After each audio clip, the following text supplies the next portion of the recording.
ಕನ್ನಡ ನ್ಯೂಸ್ಗೆ ಲೈಕ್ ಮಾಡಿ, ಶೇರ್ ಮಾಡಿ ಹಾಗೂ ಮತ್ತಷ್ಟು ಸುದ್ದಿಗಳಿಗಾಗಿ ಫಾಲೋ ಮಾಡಿ. ಕೋಟೆ ಚಂದ್ರಮೌಳೇಶ್ವರ ದೇವಾಲಯದ ರಥದ ಮನೆ ಹಾಗೂ ನವಗ್ರಹ ಮಂಟಪ ಲೋಕಾರ್ಪಣೆ ಸಮಾರಂಭದ ಪ್ರಯುಕ್ತ ಹೋಮವನ್ನು ನೆರವೇರಿಸಲಾಯಿತು. ಪುರಸಭಾ ಮಾಜಿ ಅಧ್ಯಕ್ಷ ಕೋಟೆ ಮೋಹನ್ ದಂಪತಿಗಳು ಹೋಮದ ನೇತೃತ್ವ ವಹಿಸಿದರು. ಶಾಸಕ ಸಿಎನ್ ಬಾಲಕೃಷ್ಣ ದಂಪತಿಗಳು ಹೋಮಕ್ಕೆ ಪೂರ್ಣಾಹುತಿ ನೆರವೇರಿಸಿದರು.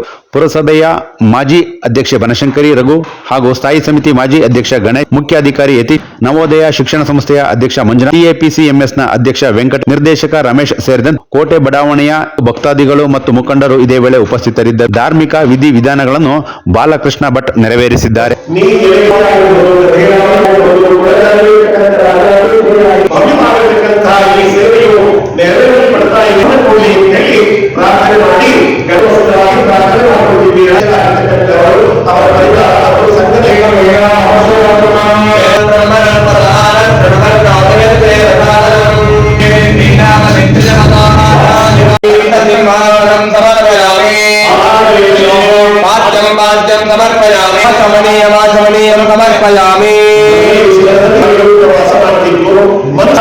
ಇನ್ನು ಮುಂದೆ ಧಾರ್ಮಿಕವಾದ ದೇವಾಲಯದ ಕರ್ತವ್ಯ ನಡೀಲಿ ಅಂತ ಹೇಳಿ ಆ ಒಂದು ಗಣಪತಿಯನ್ನು ನಿಯುಕ್ತಿಗೋಸ್ಕರವಾಗಿ ಪ್ರಾರ್ಥನೆ ಮಾಡ್ತಾ ಇದ್ದೀರಾ.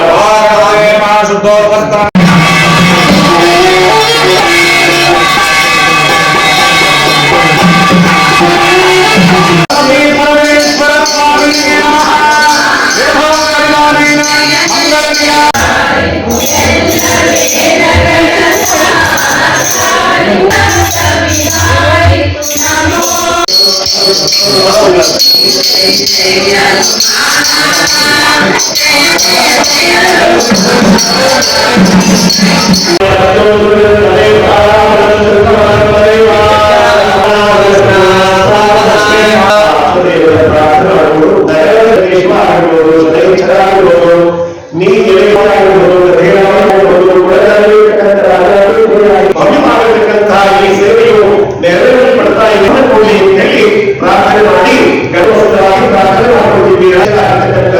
ಅವರ ಸಂಘ